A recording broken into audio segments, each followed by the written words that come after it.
So it was not fun but अच्छी बात है आपको मजे आ रहे हैं।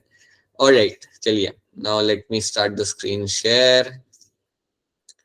ये स्क्रीन शेयर यहाँ पे चालू करते हैं और आ जाते हैं हमारे यहाँ पे स्लाइड के ऊपर। सो काफी चीजें हमने पिछले क्लास में करी थी, हमने समझा था हमारा ट्रांसपोर्ट ऑफ गैसेस, हमने यहाँ पे समझा था, काफी चीजें हमने यहाँ पे देखी थी। कुछ क्वेश्चन यहाँ पे लगा के रखे हुए जो हम बाद में देख सकते हैं। इन क्वेश्चंस को will have a look at this questions letter, ठीक है, इनको हम बाद में देख लेते हैं थोड़ा बहुत क्वेश्चंस को। एक काम करते हैं, एक क्वेश्चन करके बता दो, एक क्वेश्चन यहाँ से देख लो और इसका आंसर वैसे ही अनम्यूट करके आप लोग बता सकते हो मुझे, फिर हम आगे बढ़ते हैं। The partial pressure of oxygen and carbon dioxide at the alveoli, alveoli के अंदर क्या होगा इसका सही answer? A B C D सही है।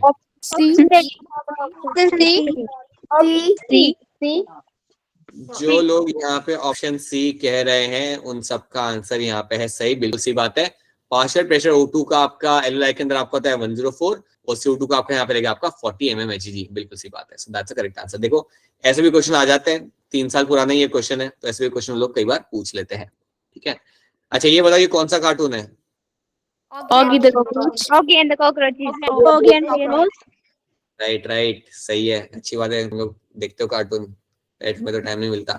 Alright, so you can clearly see over here कि ऑगी एंड कॉकरोच यहाँ पे और ये भाग रहे हैं, right, they are running over here. और अगर कोई भी अगर एनिमल होगा वो भागेगा तो ऑब्वियसली बात है after certain time they will start breathing heavily. Similarly आप देख सकते हो, आपको आप मुझे बताइए सबसे फास्टेस्ट एनिमल कौन सा होता है वर्ल्ड में? चीता. राइट, बिल्कुल सही। चीता आपका सबसे फास्टेस्ट एनिमल होता है, लेकिन ये बहुत लंबे टाइम के लिए भाग नहीं सकता।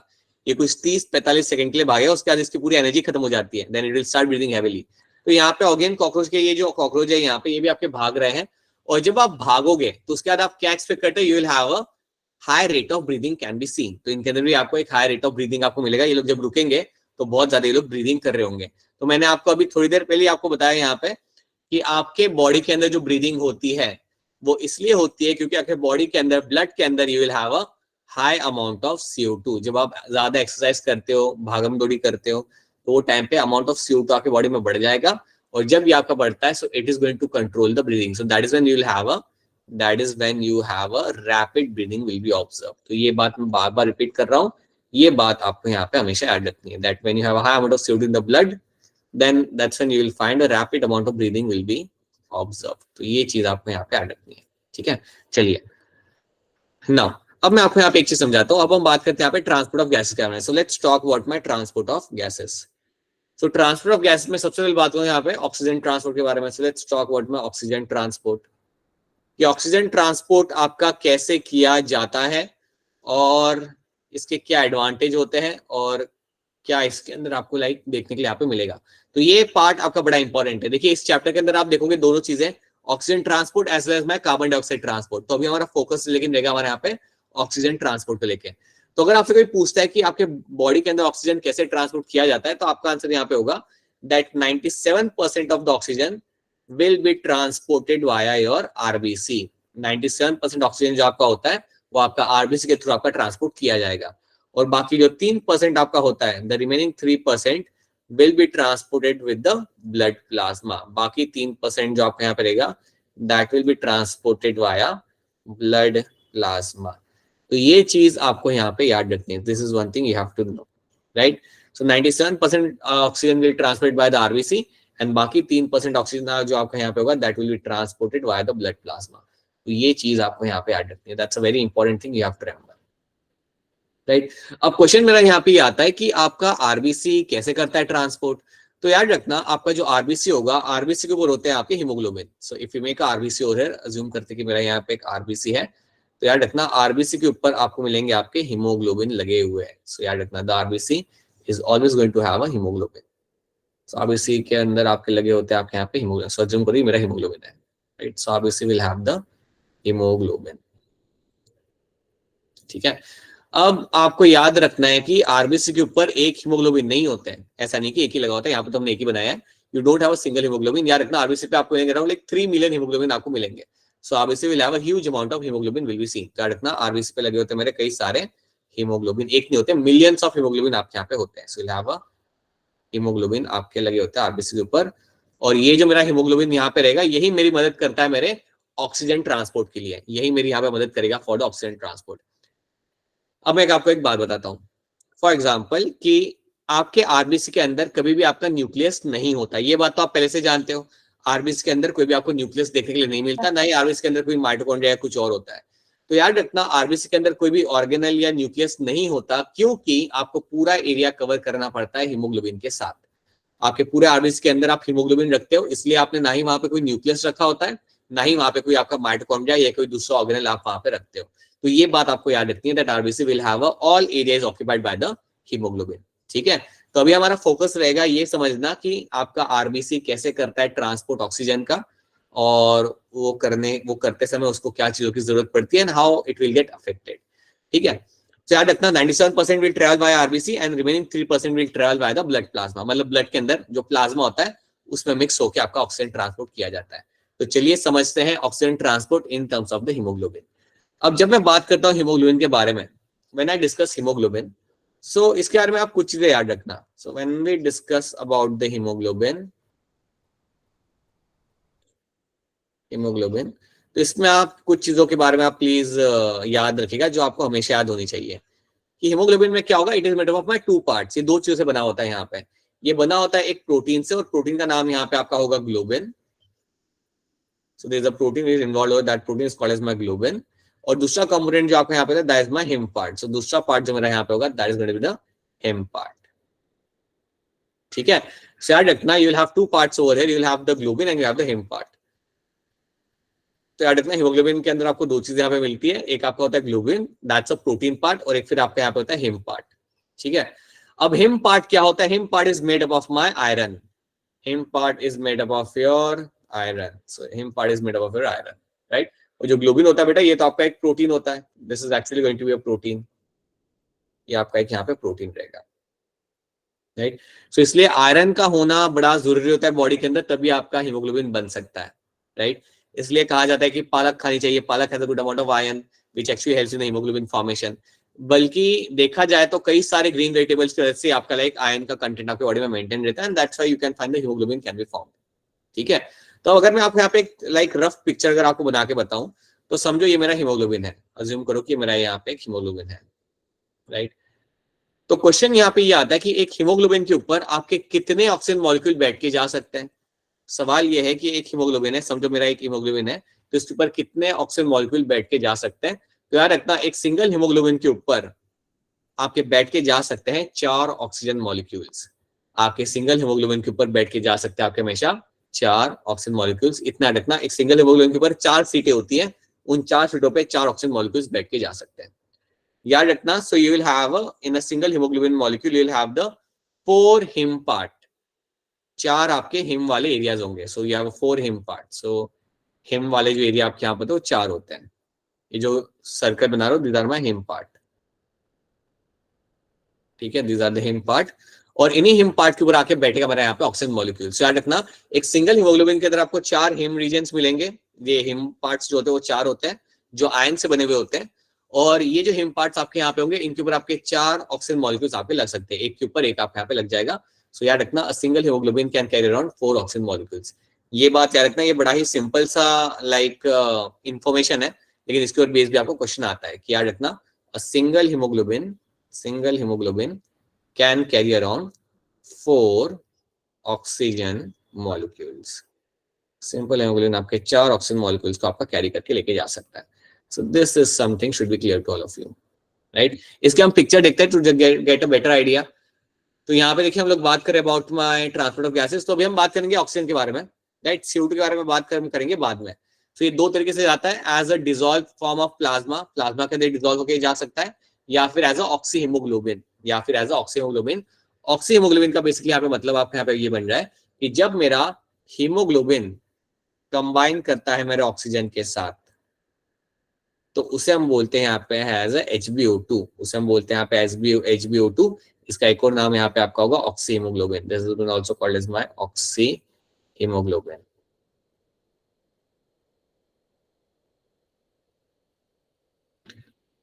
So ये बात आपको यहाँ पे रखनी है याद। So this is something should be clear to all of you. So your hemoglobin combines oxygen molecules to form HbO2, इसे हम कहते हैं ऑक्सीहीमोग्लोबिन। इस फॉर्म में आपका ऑक्सीजन ट्रैवल करेगा कितना? 97%। You will find 97% ट्रांसपोर्टेशन तो आपका इसके थ्रू ही आपका होता है। लेट्स सी कि 97% ट्रांसपोर्टेशन आपका यहाँ पे इसके थ्रू ही आपका यहाँ पे हो जाएगा। ठीक है, चलिए now let me try to show you few things. तो यहाँ पे क्या लिखा हुआ है, इन डिसॉल्व प्लाज्मा के फॉर्म में 3% होता है, 97 O2 is transported with the haemoglobin on the RBC. O2 binds with the hemoglobin in a reversible manner to form oxyhemoglobin. This is called oxygenation. तो आपका हीमोग्लोबिन के ऊपर जाके ऑक्सीजन लगेगा और जब जरूरत होगी तो वहां से वो निकल भी जाएगा। सिंपल सी बात है, मेरा ऑक्सीजन और हीमोग्लोबिन के जाके लगेगा और जब उसकी जरूरत होगी वहां से वो निकल भी जाता है। सो उसे हम कहते हैं रिवर्सिबल फॉर्म। सो रिवर्सिबल फॉर्म में आपका लगेगा वो यहाँ पे। Haemoglobin has 4 him part. देखो यहाँ पे लिखा हुआ है haemoglobin has a 4 him units. So each hemoglobin molecule carry 4 oxygen molecules. हर एक hemoglobin molecule आपका 4 ऑक्सीजन मॉलिक्यूल को कैरी करके ले जा सकता है। तो ये चीज आपकी इन्फॉर्मेशन यहाँ पे देख रखी हुई है। आप इस पिक्चर को आप यहाँ पे देख लो। So ये जो पूरा जो beta 1 A1 alpha 1 alpha 2 beta 1 beta 2 जो है ना, ये आपका ग्लोबुलिन है। That is a globulin part. ठीक है, ये जो येलो कलर के स्ट्रक्चर आपके बना के रखे हुए यहाँ पे, that is my heme group. That is my heme group या heme part. That is my heme group और माई हिम पार्ट। और इसके अंदर आपका आयन लगा हुआ है। इसमें जो रेड कलर का डॉट है आपका यहाँ पे, दैट्स आयन मॉलिक्यूल। सो यार अपना एक सिंगल हिम सिंगल ऑक्सीजन को लेके जाएगा और एक हीमोग्लोबिन के अंदर आपको 4 हिम ग्रुप्स आपको मिलते हैं या हिम पार्ट्स आपको मिलेंगे देखने के लिए। सो that is why remember single haemoglobin 4 molecule of oxygen it can carry. ठीक है, क्या इतनी बात आप सबको यहाँ पे समझ आ रही है? Is this thing clear to all of you? Yes, sir. Yes, sir. हाँ जी। अब एक और बात आप यहाँ पे याद रखिए, आपका हीमोग्लोबिन ही आपको रेड कलर देता है। आपका हीमोग्लोबिन जो आपके यहाँ होता है, इसके जैसे आपके ब्लड का कलर होता है आपके यहाँ पे red. So because of haemoglobin only you will have a red kind of colouration we seen. Please याद रखना, सिंगल आरबीसी पे you have millions of haemoglobin. एक दो नहीं होते, you have millions of haemoglobin on the RBC, जिनका काम ही होता है ऑक्सीजन मॉलिक्यूल्स को ट्रांसपोर्ट करने का। तो ये एक इन्फॉर्मेशन आपको हमेशा याद रखनी होगी। राइट नाउ, अब यहाँ पे कुछ सेंटेंसेस हैं, यहाँ पे कुछ चीजें यहाँ पे लिख के रखी हुई, इनको हम थोड़ा सा यहाँ पे देख लेते हैं। ठीक है, so binding of oxygen depends upon the partial pressure of oxygen, partial pressure of CO2, H+ ion concentration and temperature. ठीक है, इन सब पे ये डिपेंड करता है। अब पहला स्टेटमेंट हमें कुछ ज्यादा यहाँ पे समझ आ नहीं रहा। ये लोग बात कर रहे हैं H+ ions concentration की एंड टेम्परेचर की। तो एक काम करते हैं, इसको थोड़ा हम समझते हैं। Let's try to understand this thing over here. इसको हम यहाँ पे समझते हैं थोड़ा सा। ठीक है, अब मेरी बात यहाँ पे ध्यान से सुनना। Please try to understand this thing very carefully. See, assume करते हैं कि आप कर रहे हो अपना फिजिकल एक्सरसाइज। अज्यूम करते हैं कि आप फिजिकल एक्सरसाइज कर रहे हो। सो लेट्स से आप अपने स्कूल में फिजिकल एक्सरसाइज कर रहे हो, अच्छे से कर रहे हो, ऐसे नहीं जैसे एकदम हल्के तरीके से करते। You are doing some kind of like physical exercise. Physical exercise आप कर रहे हो। तो जब आप फिजिकल एक्सरसाइज करते हो ना, आप कोई भी एक्सरसाइज आप करते हो, तो पता है क्या होता है वो टाइम पे? आपके बॉडी के अंदर CO2 का लेवल बढ़ेगा। आपके बॉडी के अंदर CO2 का लेवल आपके यहाँ पे बढ़ेगा। ठीक है, सिंपल सी बात है बेटा, अगर मैं भागम दौड़ी कर रहा हूँ, अगर मैं भागना चालू करूँ फटाफट, सो व्हाट विल हैपन? मेरे बॉडी के अंदर CO2 का लेवल अपने आप बढ़ेगा यहाँ पे। राइट, उसी तरीके से जब मैं फिजिकल एक्सरसाइज कर रहा होता हूँ तो वो दौरान इवन मेरा टेम्परेचर भी बढ़ता है। मेरे बॉडी का टेम्परेचर भी आपका यहाँ पे बढ़ाया जाएगा। पता है, अगर आपने नोटिस किया होगा तो आपके स्कूल में कहा जाता है ठंड में एक्सरसाइज करो, गर्मी बढ़ेगी बॉडी के अंदर and you will Yes, sir. Yes, sir. Right. और ये बल्कि ठंडी में एक्सरसाइज करना ज्यादा आसान होता है, गर्मी में करना थोड़ा और मुश्किल हो जाता है। So yes, you will find कि जब आप फिजिकल एक्सरसाइज करते हो तो आपके बॉडी के अंदर टेम्परेचर भी आपके यहाँ पे इंक्रीज होगा। So that will also happen over there. और एक और चीज आपको यहाँ पे याद रखनी है, जब आप फिजिकल एक्सरसाइज करते हो तो आपके ब्लड के अंदर जो आपका पीएच होता है, ब्लड के अंदर जो आपका पीएच होगा वो आपका डिक्रीज होगा। सो आपका जो पीएच होता है, आपका that is going to decrease. ये बात आपको याद रखनी है कि पीएच आपका नीचे जाएगा। 7 से नीचे जाएगा तो क्या होगा? एसिडिक होगा या बेसिक होगा? Acidic. Acidic. Acidic. बिल्कुल सही। तो जब मेरा पीएच यहाँ पे नीचे जा रहा है तो that means your blood becomes slightly acidic. Right, ज्यादा नहीं but it becomes slightly acidic. ठीक है, टेम्परेचर आपके यहाँ पे बढ़ रहा होता है और CO2 का लेवल आपके यहाँ पे बढ़ रहा होता है। तो याद रखना, ये चीजें याद रखना, ये आपकी बॉडी में होंगी जब आप कोई फिजिकल एक्सरसाइज यहाँ पे कर रहे हो। तो CO2 का लेवल आपका बढ़ेगा, टेम्परेचर आपका बढ़ेगा और उसके साथ साथ आपका पीएच जो होगा वो आपका नीचे जाएगा। So it will become like your blood will become slightly acidic. Your blood can become slightly acidic.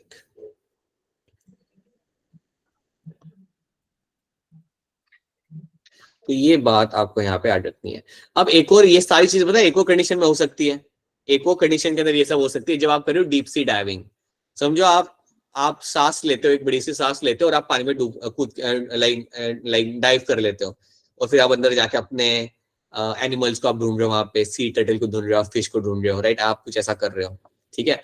सो जब आप डीप सी डाइविंग करते हो, जब आप डीप सी डाइविंग कर रहे होते हो, when you go for a deep sea diving, तो वो टाइम पे क्या होगा आपका कि वो टाइम पे आप ब्रीथ तो नहीं कर रहे हैं, अरे क्या हो गया। सो जब आप डीप सी डाइविंग आप यहाँ पे कर रहे होते हो, सो वो टाइम पे आपने ब्रीदिंग तो नहीं करनी, right, at that point of what is happen, आप ब्रीथ नहीं कर रहे होते हैं। अगर मैं ब्रीथ नहीं कर रहा तो सिंपल सी बात है, even during the deep sea diving what will happen, the amount of CO2 is going to increase. Amount of CO2 मेरे ब्लड के अंदर अगर मैं पानी के अंदर हूं तो मैं ब्रीथ तो नहीं कर रहा ना, तो वो टाइम पे मेरे ब्लड के अंदर amount of CO2 is going to go high. और क्योंकि मैं अपनी फिजिकली एक्सरसाइज कर रहा हूं, मैं पानी के अंदर फिजिकल एक्सरसाइज कर रहा हूं, मैं मूव कर रहा हूं, सो that will all what will happen at point of time, even आपका टेम्परेचर भी यहाँ पे आपका बढ़ेगा, टेम्परेचर भी आपका यहाँ पे बढ़ सकता है। और सिमिलरली जब आप पानी के नीचे डीप सी डाइविंग कर रहे हो तो आपका पीएच भी आपका यहाँ पे नीचे जाने लगता है, आपका पीएच भी आपका यहाँ पे नीचे जाने लगता है, so it becomes slightly acidic. तो दोनों के अंदर सेम चीजें यहाँ पे हो रही है, चाहे मैं फिजिकल एक्सरसाइज कर रहा हूँ या मैं डीप सी डाइविंग कर रहा हूँ, ये इवेंट्स मेरे बॉडी के अंदर होते हुए मुझे यहाँ पे मिलेंगे। These are the events which I will find happening inside the body. ठीक है, क्या इतनी बात आपको यहाँ पे समझ आ रही है? Is this thing clear to all of you? Yes, sir. ठीक है, ये सब जानना जरूरी रहेगा, तभी आप आगे की चीज समझ पाओगे। तो इसलिए ये जो बता रहा हूँ आपको, ये समझ जाना, समझ नहीं आ रहा तो पूछ लेना, राइट। चाहे तुम फिजिकल एक्सरसाइज करो या तुम डीप सी डाइविंग करो, वो टाइम पे आपका CO2 का लेवल बढ़ता है, टेम्परेचर आपका बढ़ेगा बॉडी का, और आपका पीएच आपका नीचे जाएगा, आपका पीएच आपका थोड़ा सा नीचे जाता है ब्लड का, and that is why it becomes slightly acidic, right. अब मैं आपको यहाँ पे एक चीज दिखाता हूँ, let me just show you this picture over here. तो राइट साइड में आप देख रहे हो आपका कि ये पर्सन आपका यहाँ पे कर रहा है आपका डीप सी डाइविंग, सांस लेके पानी में जा चुका ही है, अभी फिलहाल तो पानी के अंदर ब्रीथ नहीं कर रहा, सो आपका इसके बॉडी के अंदर CO2 लेवल भी बढ़ेगा, पीएच इंक्रीज होगा और टेम्परेचर इसके बॉडी का बढ़ेगा।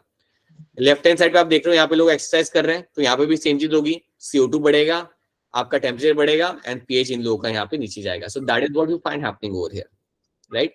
अब यहाँ पे हम एक ग्राफ समझते हैं, let's try to understand one graph over here. ठीक है, एक आप यहाँ पे ग्राफ है, इसको हम कहते हैं ऑक्सीजन डिसोसिएशन कर्व वाला ग्राफ, राइट। तो this is my oxygen dissociation curve, इसको हम बोलेंगे यहाँ पे as a oxygen dissociation curve. तो इसको मैं आपको यहाँ पे समझाता हूँ पहले तो, ताकि आपको इसके अंडरस्टैंडिंग थोड़ी क्लियर कट हो जाए। So let me explain you over here. तो एक हम यहाँ पे ग्राफ बनाते हैं, ग्राफ कुछ इस तरीके से बनेगा आपका यहाँ पे, that you have a y-axis, you have x-axis, x-axis पे आपका रहा है यहाँ पे आपका partial pressure of O2, right, और y-axis पे आपका यहाँ पे आपका आ रहा है हीमोग्लोबिन सैचुरेशन, यहाँ पे आपका आ रहा है हीमोग्लोबिन सैचुरेशन। सो मेरा y एक्सिस पे मेरा आएगा यहाँ पे हीमोग्लोबिन सैचुरेशन, जिसे मिलूंगा as a haemoglobin SAT, this is my haemoglobin saturation, और मेरा x एक्सिस पे मेरा यहाँ पे आ रहा है partial pressure of O2, right. चलिए मैं यहाँ पे कुछ वैल्यूज डाल देता हूँ, let me add some values. यहाँ पे मैं लिखता हूँ 0, यहाँ पे लिखता हूँ मैं let's say I right over here 50%, 50, और यहाँ पे मैं लिखता हूँ मेरे यहाँ पे एज अ 100%। ठीक है, उसी तरीके से यहाँ पे भी आपकी वैल्यूज आ जाएंगी, right. You can also have number of values over here, वो हम वैल्यूज बाद में देख लेंगे, बट यहाँ पे भी लेट्स से अभी सिंपल अंडरस्टैंड के लिए मैं यहाँ पे लिख देता हूँ लेट्स से 50, और यहाँ पे लिख देता हूँ मेरे यहाँ पे 100। ठीक है, अब मेरी बात ध्यान से सुनो और इस चीज को समझो आराम से। ठीक है, what do mean by haemoglobin saturation? Haemoglobin saturation का मतलब होता क्या है? So what do mean by your haemoglobin saturation, इसको हम यहाँ पे समझते हैं, क्या इसका मतलब यहाँ पे क्या होता है। मैं आपको एक सिंपल एग्जांपल लेके आपको समझाता हूँ। अज्यूम करो तुम लोग कांगड़ा बस स्टैंड पे खड़े हो, तुम लोग कांगड़ा वाले जो उनका मेन बस स्टैंड है ना कांगड़ा का, वहां पे तुम लोग खड़े हो और तुम बस आने का वेट कर रहे हो, तुम अपनी बस को आने का वहां पे वेट कर रहे हो, और तुम्हारी एक खाली बस वहां पे आती है और तुम्हारे जैसे लाइक वहां पे और 100-200 बच्चे वहां पे खड़े हुए हैं, सबको जाना है एक लोकेशन पे, सबका वो बस उनको लेके जा रही है नूरपुर, ठाकुर द्वारा, धर्मशाला, वो बस जाने वाली है, और बच्चे वहां पे खड़े हुए हैं, बच्चे वहां पे सारे खड़े हुए बस पे चढ़ने के लिए। अब आप बताइए जैसे ही आपकी बस आएगी उसके 5 मिनट के बाद क्या बस में आपको कोई सीट मिलेगी वहां पे बैठने के लिए? No sir. कोई आपको वहां पे सीट नहीं मिलने वाली। क्यों नहीं मिलेगी? क्योंकि सारे बच्चे फटाफट वहां पे चढ़ जाएंगे। आपने तो कभी नोटिस भी किया होगा, कुछ लोग वहां से अपना रुमाल डाल रहे होते हैं, पता नहीं हिमाचल में होता है नहीं होता, लेकिन हमारे यहाँ तो लोग रुमाल डाल रहे होते हैं अपने, वो मतलब सीट बचाने के लिए बैग डाल रहे होते हैं। कुछ आंटी होती है वो अपने बेबीज को भी वहां पे डाल देती है खिड़की में से कि भैया तुम जाके बैठ जाओ। Everything is happening over here. और 5 मिनट के बाद वहां पे क्या होगा कि आपका पूरा जो आपका वहां पे जो बस होगा वो आपका हो जाएगा भर जाएगा, मतलब सारी सीट्स आपकी ऑक्यूपाई हो जाएंगी। अगर मेरी सारी सीट्स वहां पे ऑक्यूपाई हो रही है, that means you have taken 100% saturation. पूरा आपका बस सैचुरेट हो चुका है, लोगों से वो सैचुरेट हो चुका है, और बाकी लोगों को खड़े खड़े जाना पड़ेगा। बाकी लोगों को वहां पे आपका खड़े खड़े वहां पे रुक के वहां पे आपका जाना पड़ेगा। ठीक है, उसी तरीके से अब आप यहाँ पे देखिएगा, let me try to show you over here, let me try to show you over here. See, अब आप सोचिए यहाँ पे, समझिए ये मेरा यहाँ पे आरबीसी है, assume that this is my RBC over here. ठीक है, और इसके ऊपर लगा मेरा यहाँ पे हीमोग्लोबिन, इस पे मेरा यहाँ पे हीमोग्लोबिन यहाँ पे मेरा बना हुआ है। एक हीमोग्लोबिन कितने कैरी कर सकता है ऑक्सीजन मॉलिक्यूल्स? 4 मॉलिक्यूल्स मेरा यहाँ पे कैरी कर सकता है। अब आप मुझे थोड़ा सोच के बताइए, अगर मेरे हीमोग्लोबिन के ऊपर, अगर मेरे हीमोग्लोबिन के ऊपर 2 ऑक्सीजन मॉलिक्यूल्स यहाँ पे लगे हुए हैं, 2 ऑक्सीजन मॉलिक्यूल मेरे यहाँ पे लगे हुए हैं, तो इसके अंदर सैचुरेशन कितना हुआ? 100% हुआ या 50% हुआ? 50%. 50%. 50%. We'll have the 50% hemoglobin saturation. बिल्कुल सही, 50% hemoglobin saturation मुझे यहाँ पे मिलेगा। अगर यहाँ पे 3 ऑक्सीजन मॉलिक्यूल मेरे यहाँ पे इकट्ठा हो जाते हैं यहाँ पे, तो कितना परसेंट सैचुरेशन मेरे यहाँ पे होगा?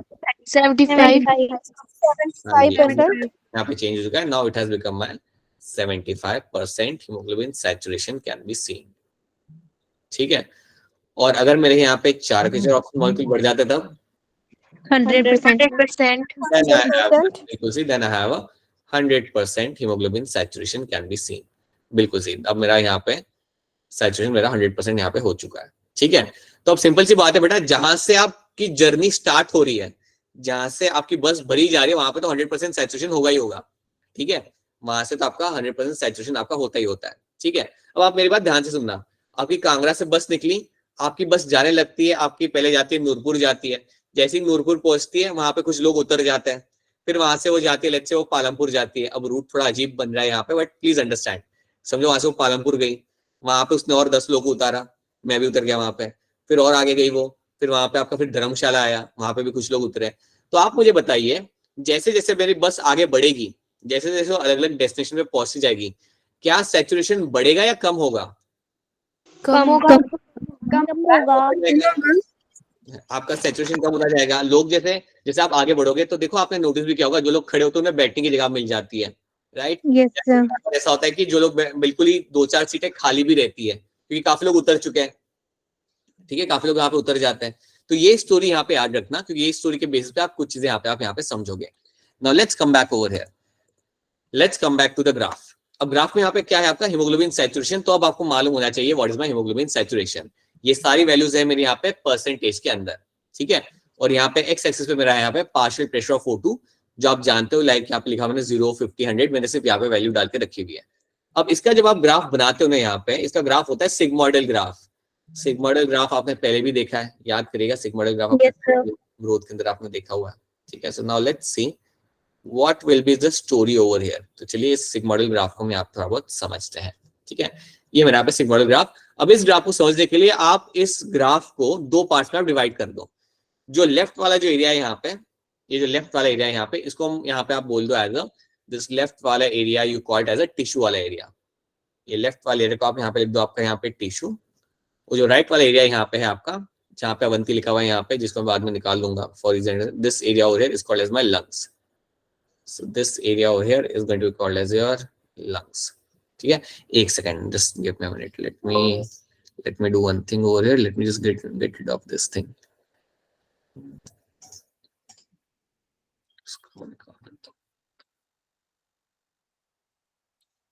हाँ जी बेटा, बताइए क्या क्वेश्चन है आपका, बोलिए। नो सर, गलती से हो गया था। हो गया, गलती से हो गया तभी फिर ऐसे कोई क्वेश्चन पूछ लिया करो। Alright, now let me remove this। ठीक है, इसको हम निकाल देते हैं।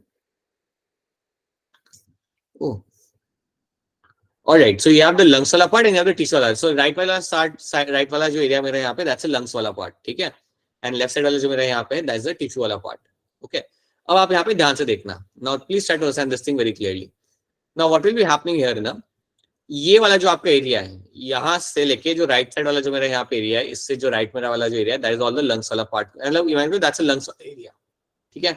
और इसके पीछे वाला जो पार्ट है, लाइक दिस साइड वाला एरिया, दैट्स अ टिश्यू वाला एरिया। नाउ प्लीज अंडरस्टैंड, मुझे आप लोग बताइए, आपका 100% पार्शियल प्रेशर या 100 वैल्यू जो होती है O2 की, पार्शियल प्रेशर की, वो आपको कहां पे मिलती है?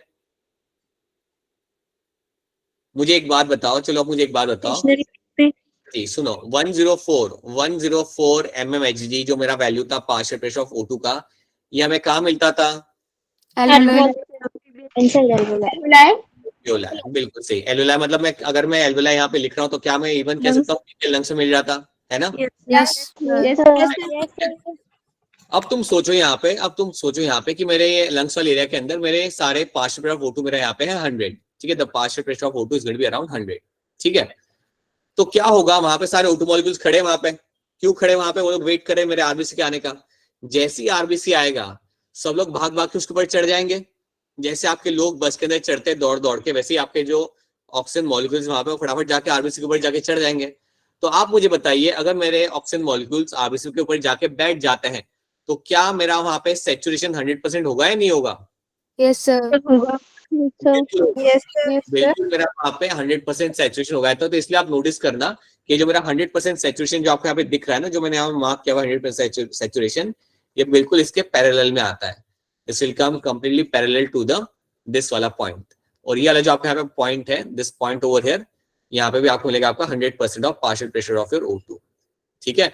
तो जहां पे आपको पार्शियल प्रेशर ऑफ O2 आपका यहाँ पे 100 है लंग्स के अंदर, वहां पे आपको मिलेगा आपका 100% हीमोग्लोबिन सैचुरेशन, क्योंकि वहां पे आपका ब्लड आएगा कैपिलरी के थ्रू, और ब्लड के ऊपर फटाफट सारे आके मेरे यहाँ पे ऑक्सीजन मॉलिक्यूल्स आके यहाँ पे बैठ जाएंगे। सो सारे ऑक्सीजन मॉलिक्यूल्स दौड़ दौड़ के आएंगे और वहां पे आके बैठ जाएंगे। जैसे मेरे ऑक्सीजन मॉलिक्यूल्स आके बैठ गए हीमोग्लोबिन पे, you will have the 100% saturation. तो याद रखना, कभी ऐसा नहीं होगा, कभी देखो एक बात याद रखना, कभी ऐसा नहीं होता कि कांगड़ा से बस निकल लिए और बस खाली है, या कांगड़ा से बस निकल लिए और सीटें खाली पड़ी हुई है, ऐसा कभी नहीं होता।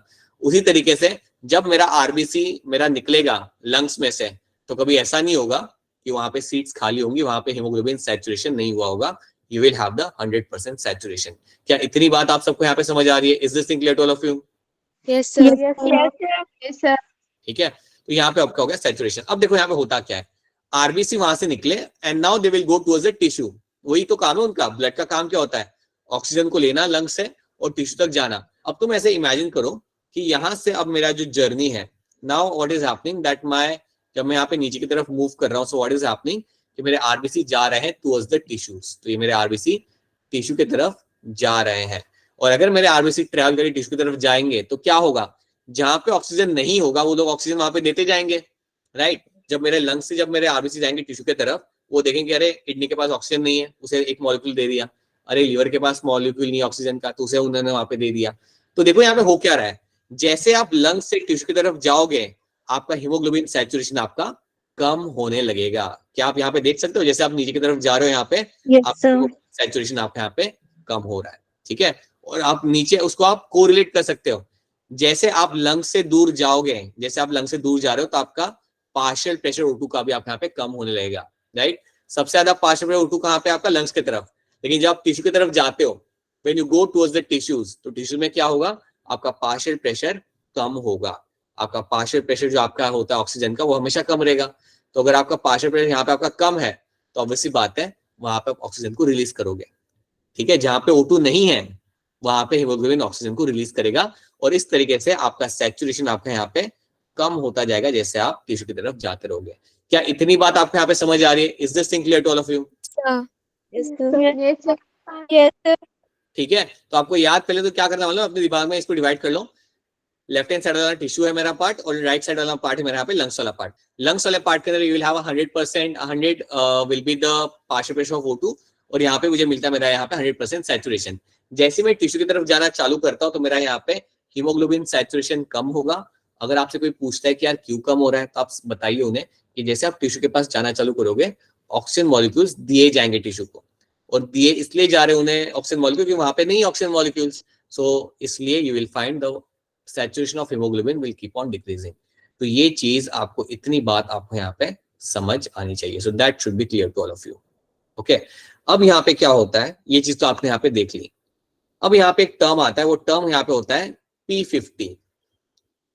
P50 की वैल्यू क्या, what is the value of your P50? तो P50 यहाँ पे एक्चुअली होता क्या है? P50 मीन्स 50% हीमोग्लोबिन सैचुरेशन पे, 50% हीमोग्लोबिन सैचुरेशन पे आपका क्या वैल्यू होगा आपके पार्शियल प्रेशर ऑफ O2 का? What will the value of the, what is the value of partial pressure of O2? What is value of partial pressure of O2? या हम ये कह सकते हैं कि कौन से वैल्यू के ऊपर आपका 50% सैचुरेशन आपको मिलेगा, कौन से वैल्यू के ऊपर आपको 50% सैचुरेशन आपको मिलता है देखने के लिए। तो आप इसको फिर ग्राफ को ऐसे प्लॉट करोगे, जब आप ग्राफ को इसको प्लॉट करते हो नॉर्मल कंडीशन में, तो आपको कोई ना कोई वैल्यू आपको यहाँ पे मिलेगा, you will have some kind of value will get over here, right? So that will the value of my P50. So P50 मतलब इसका मतलब यहाँ पे होता है कि कौन से पार्शियल प्रेशर ऑफ ऑक्सीजन के ऊपर, eight which value of partial pressure of oxygen I will have the 50% haemoglobin saturation. मेरा 50% हीमोग्लोबिन सैचुरेशन कब होगा, कौन से वैल्यू के ऊपर मेरा वो होगा? तो जनरली पता है क्या देखने को मिलता है? जनरली देखने को मिलता है कि आपका जो P50 का वैल्यू होता है, जनरली अगर आप देखोगे यहाँ पे, so let me just try to show you over here, ठीक है? ये वाला ग्राफ है आपका, इसको मैं यहाँ पे देख सकते हैं, ये वाला मेरा यहाँ पे ग्राफ है, तो मैं ग्राफ को प्लॉट करता हूँ, ठीक है? इस ग्राफ को मैं प्लॉट करूँ, P50 में यहाँ पे निकालता हूँ, तो यहाँ पे मेरा ब्लू कलर, यहाँ पे मेरा आएगा 50, दैट्स 50% हीमोग्लोबिन। सही है ना मेरा? यहाँ पे सही कर रहा हूँ ना मैं आपके यहाँ पे? Yes, sir. Yes, sir. Use लग रहे हो आप लोग? पता चला ना? ये जो y एक्सिस है यहाँ पे haemoglobin saturation, x axis is my partial pressure of my O2, ठीक है? तो ये मेरा यहाँ पे आएगा P50, यहाँ पे 50 वाली वैल्यू है ना मेरे यहाँ पे। सो अगर P50 का अगर मैं यहाँ पे ग्राफ प्लॉट करता हूँ, तो चलिए सब लोग मिलकर प्लॉट करते हैं, तो ये यहाँ पे आएगा somewhere over here, this will B, ये कुछ अगर मेरा स्ट्रेट लाइन ड्रॉ कर पाता हूँ मैं, जो नहीं हो पाई, this will somewhere over here. तो वैल्यू आपके हिसाब से कितना बनेगा यहाँ पे P50 का? What is the value of P50 आपके हिसाब से? 28, 9. 28. ठीक है, बिल्कुल सही, मतलब आप समझ पा रहे हो।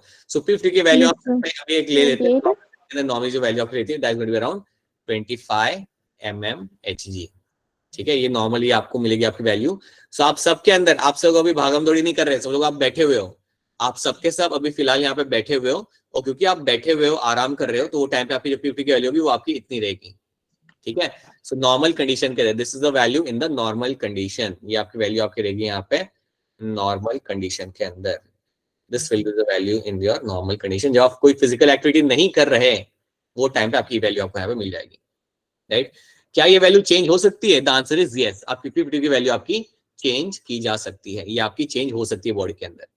बट याद रखना, अभी आप लोग बैठे हुए हो, समझो आप पैर वैर ऊपर डाल के अपना लेक्चर देख रहे हो यहाँ पे आराम से बैठ के पलंग के ऊपर, सो आपका 50% सैचुरेशन कब हो रहा है? रफली अराउंड जब आपका ऑक्सीजन का लेवल आपका है partial pressure of around P25, right? So 25 mmHg के ऊपर आपका 50% आपका सैचुरेशन आपका, मतलब आपके ऑक्सीजन मॉलिक्यूल्स काफी, मतलब हीमोग्लोबिन आराम से जा रहा है, ऑक्सीजन को ले रहा है, वहां पे अपना काम कर रहा है, and that is a normal condition के अंदर, राइट?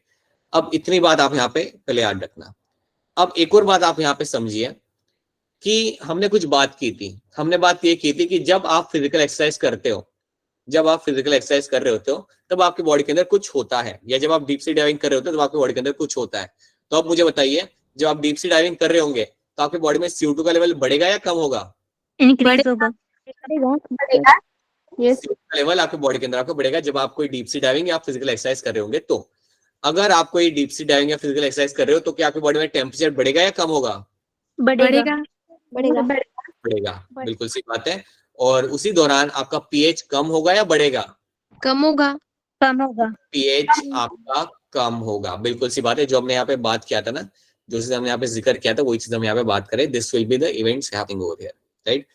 अब मेरी आप एक बात ध्यान से सुनिए, just try to understand this thing very carefully.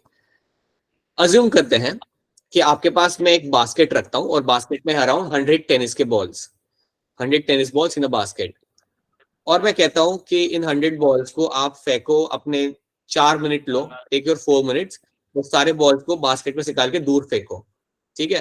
तो ऐसे में आपको कोई टास्क है, समझो मैं सलम को कहता हूं कि आप बॉल निकालो बास्केट में से and you start throwing them outside. तो क्या करेगी? बॉल्स को उठाएगी, पकड़ेगी, पूरा ग्रिप लेगी और उन्हें बाहर फेंकेगी, आराम से फेंकेगी, राइट? 4 मिनट बहुत होते हैं, 4 मिनट बहुत होते हैं 100 बॉल्स को फेंकने के लिए, राइट? अभी तक इसका माइक ऑन है शायद से, वो नहीं, ठीक है। सो 4 मिनट वो यूज करेंगे वहां पे, and then the ball. Please make sure your mic is off. I think someone has their mic on. चलो, thank you. So what will be happening here ना, कि आप बॉल को उठाओगे, पकड़ोगे एंड बाहर फेंकना चालू करोगे।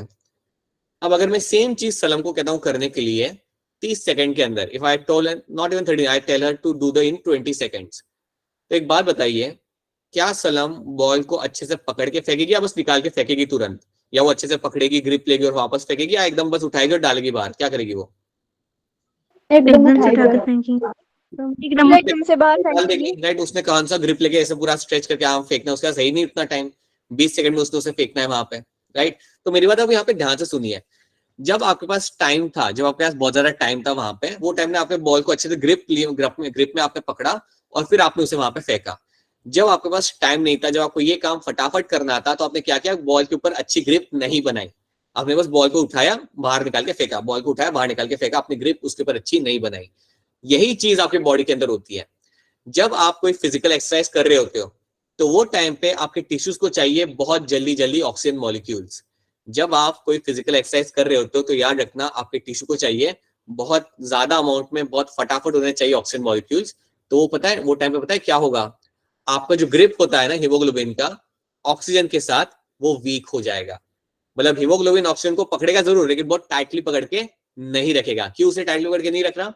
क्योंकि उसे फटाफट उसे रिलीज करना है, क्योंकि हीमोग्लोबिन को, ऑक्सीजन को फटाफट वहां पे रिलीज करना है। तो इसलिए एक बात यहाँ पे याद रखना, जब भी आप कोई फिजिकल एक्सरसाइज कर रहे हो या जब भी आप कोई डीप सी डाइविंग कर रहे हो, तो वो टाइम पे आपका जो हीमोग्लोबिन होता है, हीमोग्लोबिन और ऑक्सीजन के बीच में जो ग्रिप होता है, ग्रिप को हम बोलेंगे यहाँ पे affinity. So affinity between the haemoglobin and oxygen, इन दोनों के बीच में जो आपकी एफिनिटी यहाँ पे होगी, वो आपकी यहाँ पे डिक्रीज हो जाएगी। That is going to decrease over here. तो ये बात आपको यहाँ पे समझनी है कि जब आप कोई फिजिकल एक्सरसाइज कर रहे हो, तो टाइम पे टिश्यू को चाहिए ऑक्सीजन, तो टाइम पे हीमोग्लोबिन ऑक्सीजन को फटाफट, या मैं कहूंगा काफी स्ट्रांगली पकड़ के नहीं रखेगा, वो काफी हल्के से उसे पकड़ के रखेगा ताकि वो जल्दी उसे रिलीज कर सके। तो उसे हम कहते हैं एफिनिटी डिक्रीज करना। एफिनिटी हीमोग्लोबिन की to bind to oxygen molecule is going to decrease.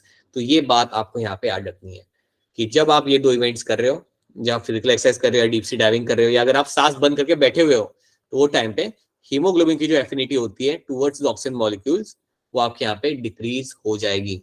और इसका फायदा क्या होगा? इसका फायदा ये होगा कि आप जल्दी जल्दी ऑक्सीजन को आप रिलीज कर पाओगे। क्या इतनी बात आपको यहाँ पे समझ आ रही है? Is this thing clear to all of you? Yes sir. Yes sir. Yes sir. ठीक है, तो ये बात आपको यहाँ पे याद रखनी। This is one thing you have to remember. अब वापस से हम इस ग्राफ पे आते हैं, अब देखो होता क्या है। अगर आप फिजिकल एक्सरसाइज कर रहे हो, अगर आप कर रहे हो, तो पता है क्या होगा? आपका ये जो कर्व है ना, ये थोड़ा सा राइट साइड की तरफ आपका शिफ्ट हो जाएगा। अगर आप कोई फिजिकल एक्सरसाइज कर रहे हो या अगर आप डीप सी डाइविंग कर रहे हो, तो वो टाइम पे याद रखना, your curve will shift towards the right hand side. ये आपका जो कर्व आपका यहाँ पे होगा, ये थोड़ा सा आपका राइट हैंड साइड की तरफ आपका यहाँ पे शिफ्ट कर दिया जाएगा। That is something you find happening over here. कि अगर आप कोई फिजिकल एक्सरसाइज कर रहे होते हो, then the curve will shift onto the right hand side. तो मैं यहाँ पे आपका मेंशन कर देता हूँ कि अगर in a state, जब भी आपकी कंडीशन होगी, जब आपके बॉडी के अंदर CO2 का लेवल बढ़ रहा है, जब भी आपके बॉडी के अंदर बढ़ रहा है आपका टेम्परेचर, या जब भी आपके बॉडी के अंदर आपका जा रहा है नीचे आपका pH, इन कंडीशंस के अंदर याद रखना, the curve will shift on the right hand side. The curve will shift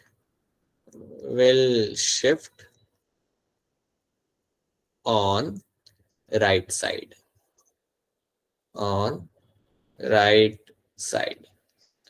आपका जो कर्व होगा थोड़ा सा आपका राइट साइड में आपका चला जाएगा। ठीक है, तो ये बात आप याद रखना कि आपका कर्व आपका राइट साइड में आपका शिफ्ट हो जाएगा। अब आप मुझे बताओ, अगर मेरा कर्व राइट साइड पे शिफ्ट हुआ थोड़ा सा, ये जो बीच का जो ब्लू लाइन है वो नॉर्मल कंडीशन है, बट अगर आप एक्सरसाइज करो तो आपको थोड़ा सा राइट साइड में आपका शिफ्ट होता है कर्व। अगर मेरा कर्व राइट साइड में शिफ्ट होगा, तो क्या मेरे P50 की वैल्यू चेंज होगी या नहीं होगी? यहाँ पे सर होगी। Yes sir. बिल्कुल हो जाएगी बेटा, बिल्कुल हो जाएगी। अगर मेरा कर्व यहाँ पे शिफ्ट है तो मेरी P50 की वैल्यू भी मेरे यहाँ पे चेंज हो जाएगी। So even the P50 value is going to change over here. सो P50 की वैल्यू मेरी यहाँ पे बढ़ जाएगी। समझो मेरी बात को, P50 की वैल्यू मेरी राइट साइड पे जाएगी यहाँ पे. So now what will happen, the value of P50 is going to change. तो अगर मेरे राइट साइड पे मेरा कर्व शिफ्ट हो रहा है, what will happen, the P50 value is also going to change. So P50 value is going to increase. ये आपके यहाँ पे इंक्रीज हो जाएगी. इसका इंक्रीज होने का मतलब यहाँ पे ये कि इवन आपके टिश्यू में O2 का लेवल थोड़ा ज्यादा रहेगा ना टिश्यू के अंदर, तब भी आपका P50 आप अटेंड कर लोगे. क्यों? क्योंकि फटाफट भेजना है O2 को. You have to send the O2 to the tissue, इसलिए आपका P50 का वैल्यू आपका यहाँ पे जल्दी आपको मिल जाएगा. पहले आपको थोड़ा लेट मिल रहा था. पहले आपको मिल रहा था कब 25 में वेजिटेबल मिल रहा था आपको, लेकिन अब थोड़ा आपको जल्दी मिल रहा है. जल्दी आपको मिल गया आपको P50 का value. So 50% saturation will happen much more rapidly over here, right? So क्या इतनी बात आपको यहाँ पे समझ आ रही है? सच्ची बताओ, क्या इतनी बात आप सबको यहाँ पे समझ आ रही है? Yes, sir. Yes, sir. Yes, sir. ठीक है. Yes, तो sir. ग्राफ भी आप यहाँ पे देख सकते हो. You can see graph over here. And यहाँ पे जो ब्लैक लाइन है आपकी बेटा यहाँ पे, दैट्स अ नॉर्मल कंडीशन. जो रेड लाइन है आपकी यहाँ पे, ये आपको बता रहा है that is going to be when, जब आपका यहाँ पे अमाउंट ऑफ CO2 बढ़ेगा, टेम्परेचर बढ़ेगा और pH आपके यहाँ पे डिक्रीज होगा, तो आपका P50 का वैल्यू आपके यहाँ पे चेंज हो जाता है. You can see the P50 value getting change over here, right. अब मैं आपको यहाँ पे इतना तो आपने यहाँ पे समझ आ गया. This is something you find happening over here. और इसी कंडीशन में याद रखना एफिनिटी आपकी यहाँ पे डिक्रीज होती है. So affinity of my haemoglobin to my oxygen, इनकी जो एफिनिटी यहाँ पे होगी आपकी डिक्रीज हो जाएगी. So they will have a affinity, इनकी जो यहाँ पे होगी that is going to decrease. Affinity decrease करने का फायदा यही रहेगा, याद रखना, वापस बता रहा हूँ, कि आप जल्दी से जल्दी आप ऑक्सीजन को आप रिलीज कर पाओगे. ये होना जरूरी होता है. ये इवेंट होना, एफिनिटी कम होना आपका बड़ा इंपॉर्टेंट इवेंट है, बिकॉज तभी आप ऑक्सीजन को जल्दी से जल्दी आप वहां पे रिलीज कर पाओगे. So that should be clear to all of you. Okay, तो ये हमने यहाँ पे देख लिया. अब एक काम करते हैं, तो मेरा यहाँ पे ग्राफ हो गया, ये आपने ग्राफ यहाँ पे समझ लिया. एक दो क्वेश्चन हम यहाँ पे देखते हैं, एक दो क्वेश्चन देखते हैं and then will come back over here. ठीक है, एक दो क्वेश्चन हम यहाँ पे देखते हैं. इस क्वेश्चन को आप ध्यान से देखिएगा. Reduction in pH in the blood will lead to what. अगर आपका ब्लड के अंदर pH आपका नीचे जाता है, अगर ब्लड के अंदर अगर आपका pH नीचे जाता है, दैट मींस आपका ब्लड बन रहा है यहाँ पे आपका एसिडिक. अगर ऐसा होता है तो Option A. क्या होगा? Option A. Option A. Option A जो यहाँ पे कह रहे हैं, उनका आंसर यहाँ पे बिल्कुल सही है. There will be decrease in the affinity of my haemoglobin with oxygen molecules. जैसे आपका pH नीचे जा रहा है, यू विल फाइंड pH हो, टेम्परेचर बढ़े, CO2 बढ़े, you will find this is something you will find happening. The affinity of my haemoglobin with the oxygen is going to decrease. ये चीज आपके यहाँ पे डिक्रीज होते हुए आपको मिल जाएगी. एक और क्वेश्चन में यहाँ पे देख ले, let me see over here. अच्छा, इसका हैंड रेज करके आंसर देना, इसका आंसर देना आप हैंड रेज करके. Dissociation of oxygen haemoglobin can be promoted by, मतलब आपका ऑक्सीजन और हीमोग्लोबिन एक दूसरे से डिसोसिएट हो सकते हैं या इजीली डिसोसिएट हो सकते हैं. वो आपका कौन सी कंडीशन आपकी प्रमोट करेगी? Which condition is going to promote the dissociation of my oxygen haemoglobin? मतलब वही मैं बात कर रही हूं, यहाँ पे भी एफिनिटी की बात आ रही है. कब ऐसा कंडीशन आएगा जब ऑक्सीजन हीमोग्लोबिन एक दूसरे से डिसोसिएट हो पाएंगे? कौन सी कंडीशन में ज्यादा अच्छे से वो लोग डिसोसिएट हो पाएंगे? तो देखते हैं किसने यहाँ पे, अभी तक 4 लोगों ने हैंड रेज किया. बाकी लोग बेटा सोचिए, हमने भी बात किया था बेटा, अभी हमने बात किया था हीमोग्लोबिन और ऑक्सीजन के एफिनिटी के बारे में. तो कौन सी कंडीशन के अंदर ये लोग काफी इजीली एक दूसरे से अलग हो सकते हैं, यही पूछा गया लोगों ने. Dissociation of oxygen haemoglobin is promoted by. अब 4 ऑप्शन आपके सामने है यहाँ पे. सो देखते हैं कौन कौन इससे आंसर कर पाता है. बताइए साक्षी, क्या लग रहा है इसका आंसर? Option A. ओके, आपको ऑप्शन ए लग रहा है यहाँ पे. ठीक है, कोई बात नहीं. अंशिका, आपको क्या लग रहा है? Option B. अंशिका को ऑप्शन बी लग रहा है. मुस्कान, आपको क्या लग रहा है? Option B. कृतिका, आपको क्या लग रहा है? कृतिका कौंडल, मोनिका, आपको क्या लग रहा है? Option B. ठीक है, याद रखिएगा बेटा, डिसोसिएशन ऑफ ऑक्सीजन हीमोग्लोबिन का मतलब क्या होता है कि ऑक्सीजन हीमोग्लोबिन से अलग हो रहा है. और सबसे अच्छे तरीके से या सबसे इजीली अलग तब हो पाता है जब आपके बॉडी के अंदर होगा high amount of your CO2. तो ये बात बार बार आपको बता रहा हूँ, हाई अमाउंट ऑफ CO2 अगर हो, हाई अमाउंट ऑफ टेम्परेचर हो, या आपके बॉडी के अंदर आपका हो यहाँ पे लो amount of pH, in conditions के अंदर आपका हीमोग्लोबिन ऑक्सीजन से काफी आसानी से अलग हो पाएगा. योर ऑक्सीजन और हीमोग्लोबिन काफी आसानी से एक दूसरे से अलग हो पाएंगे. इसलिए हम कहते हैं इन कंडीशंस के अंदर आपकी जो एफिनिटी होती है मेरे हीमोग्लोबिन की with my oxygen molecule is going to decrease. इनके बीच में जो आपकी एफिनिटी यहाँ पे होती है, ये आपकी यहाँ पे कम हो जाती है. जो इनकी ग्रिप होती है एक दूसरे को पकड़े रखने की, वो यहाँ पे आपकी कम हो जाएगी. ठीक है, क्या ये वाली बात सबको समझ आ रही है? नहीं आ रही तो कोई बात नहीं बेटा, मैं वापस रिपीट कर दूंगा, बता दो. Yes, sir. ठीक है, तो क्वेश्चन करिए थोड़ा, ये वाला क्वेश्चन नहीं, let me give you one more question. ठीक है, ये भी आप कर सकते हो, ये भी आप कर सकते हो, हैंड रेज करना पड़ेगा आपको इसके लिए भी। होल्ड योर ब्रेथ, जब आप अपनी सांस रोक के रखते हो, which of the following gas change in the blood would first lead to a urge to breathe. क्यों आपको ब्रीदिंग करने लगती है रैपिडली, अगर आप होल्ड करते हो ब्रेथ को, तो आपको ये सेंस ऑफ स्ट्रॉन्ग ब्रीदिंग करने की जो अर्ज होती है वो आपको क्यों आती है, किस रीजन की वजह से आपकी वो आती है यहाँ पे। ये भी हमने बात किया था क्लास के स्टार्टिंग में, हमने बात किया था ऑगी एंड कॉकरोच के बारे में भी हमने बात किया था। बताइए सीजल, क्या लग रहा है इसका आंसर आपको? सर ऑप्शन 7 लाइनर। वापस बोलेगा सीजल, आवाज कट गई आपकी। Sir option C. Okay, option C आप यहाँ पे कह रहे हो, ठीक है। बस ये हमने ओटी की तो बात ही नहीं की थी, हमने ओटी की तो हमने बात ही नहीं की थी। कोई बात नहीं बेटा, पलक आप बताइए। Sir option A. Palak option A कह रहे हैं यहाँ पे। प्रिया आपको क्या लग रहा है? Option A. ठीक है, याद रखना बेटा, याद रखना सब लोग, याद रखना सृजल ऑल ऑफ यू, याद रखना सृजल आपका भी आंसर काफी हद तक सही था, पार्शली आपका सही था। याद रखना O2 की कमी से कोई फर्क नहीं पड़ता, CO2 के लेवल राइज होने से आपको ब्रीदिंग करने की इच्छा होती है। आप जो ब्रीदिंग कर रहे हो rapidly, it is all because of the high amount of CO2। तो ऑप्शन ए याद रखना is going to be the correct answer over here. Option A आपको बनेगा यहाँ पे as a correct answer. Option A is the correct answer by every means. It's the amount of CO2 जो आपको body में ज्यादा होगा, तब you will have a strong urge of your breathing. So that is one thing should be clear to all of you. तब आपको you'll have a strong urge of your breathing.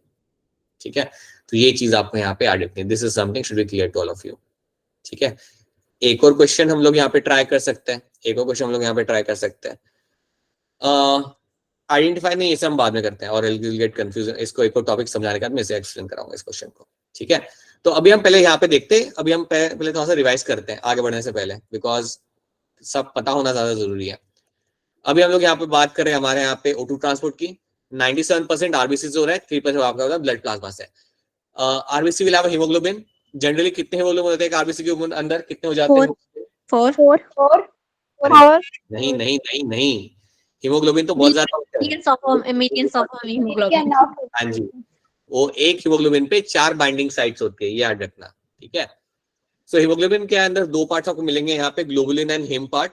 Globulin जो आपका होता है दैट्स अ प्रोटीन पार्ट, और him part is a iron part. ठीक है, ये हिम पार्ट के जो आपका आयरन लगा होता है, वहां पे आप पे ऑक्सीजन आके बैठते हैं।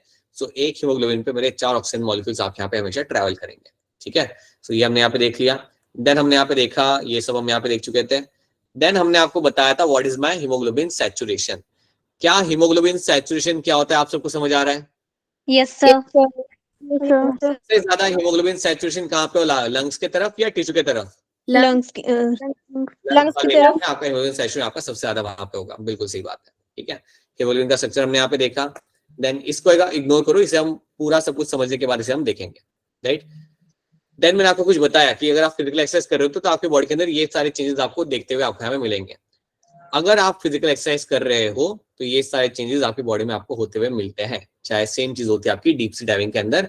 और इस दौरान आपका हीमोग्लोबिन और ऑक्सीजन के बीच में जो एफिनिटी होती है वो आपके यहाँ पे काफी डिक्रीज आपके यहाँ पे हो जाएगी, that is going to decrease over rapidly. फिर हमने हमारे यहाँ पे ग्राफ देखा, that is my oxygen dissociation curve. ये जो कर्व हम यहाँ पे देख रहे हैं इसको हम कहते हैं यहाँ पे as a oxygen dissociation curve. ठीक है, ये ऑक्सीजन हीमोग्लोबिन डिसोसिएशन कर्व, इसे हम यहाँ पे बोल सकते हैं, राइट। तो अगर मैं आपको इस ग्राफ में पूछूं तो हम ग्राफ में हमारी अंडरस्टैंडिंग के लिए क्या करते हैं, ये जो राइट साइड वाला एरिया इसे हम क्या टैग करेंगे एज अ लंग। ठीक है, लेफ्ट साइड वाला एरिया को हम यहाँ पे क्या टैग करेंगे एज अ टिश्यू। राइट। और आप देखोगे यहाँ पे you will have a partial pressure of 100 आपको मिलता है लंग्स वाले एरिया के अंदर ही, और इसी वाले एरिया के अंदर आपको मिलेगा आपका लाइक 100% सैचुरेशन आपके हीमोग्लोबिन का आपको यहाँ पे मिल जाएगा। तो आप यहाँ पे ग्राफ को थोड़ा इसको लाइन खींचोगे यहाँ पे तो आपको वैल्यू आपके यहाँ पे मैच होगी। यहाँ पे 100 आ रहा है और नीचे अगर आप इसको लेके आओगे तो 100। अब मेरा सवाल आपसे ये है कि जब आप लंग्स से टिश्यू की तरफ जाना चालू करते हो, जब आप लंग्स से टिश्यू की तरफ जाना चालू करते हो तो आपका हीमोग्लोबिन सैचुरेशन कम होने लगता है, ऐसा क्यों होता है बताइए मुझे। O2 मॉलिक्यूल्स टिश्यू को भेजते हैं। ऐसे तो कुछ समझ आएगा नहीं मुझे, किसी को हैंडल्स करके बताना पड़ेगा। जब मेरा लंग्स से जब मैं जाऊंगा टिश्यू की तरफ तो हमारा हीमोग्लोबिन सैचुरेशन कम होने लगता है, 100% वो कम होने लगता है। तो ऐसा क्यों होता है? Please raise your hand and try to explain with this. अरे समझा दो, सिंपल सी तो बात, इसमें है ही क्या, कुछ ज्यादा उसमें कॉम्प्लेक्स है नहीं। जब लंग्स से जब जा रहे हो तो हाँ जी मुस्कान बताइए। सर क्योंकि ब्लड से ऑक्सीजन टिश्यूज को दे दिए जाते हैं, फिर ऑक्सीजन की कमी हो जाती है। राइट, बिल्कुल सी बात है बेटा, कि जैसे आप जा रहे होते हो टिश्यू की तरफ तो वहां पे ऑक्सीजन की कमी होती है, वहां पे ऑक्सीजन थोड़ा कम रहेगा, तो आप ब्लड से ऑक्सीजन उन्हें दे दोगे। अगर आप ब्लड से आरबीसी से अगर आप उन्हें ऑक्सीजन दे देते हो तो सिंपल सी बात है, आपका हीमोग्लोबिन सैचुरेशन आपका कम हो जाएगा, पहले 100% था, अब आपका कम हो जाएगा।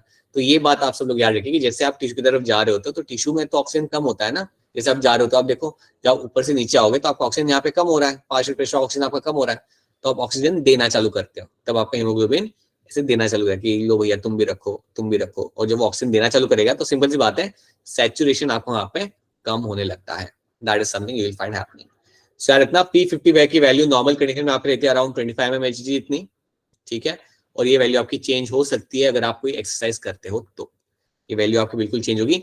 और आप मुझे बताइए अगर आप एक्सरसाइज कर रहे हो तो आपका जो कर्व है वो कहाँ शिफ्ट होगा, राइट या लेफ्ट, कहाँ पे शिफ्ट होगा ये? Right. राइट, बिल्कुल सी बात है।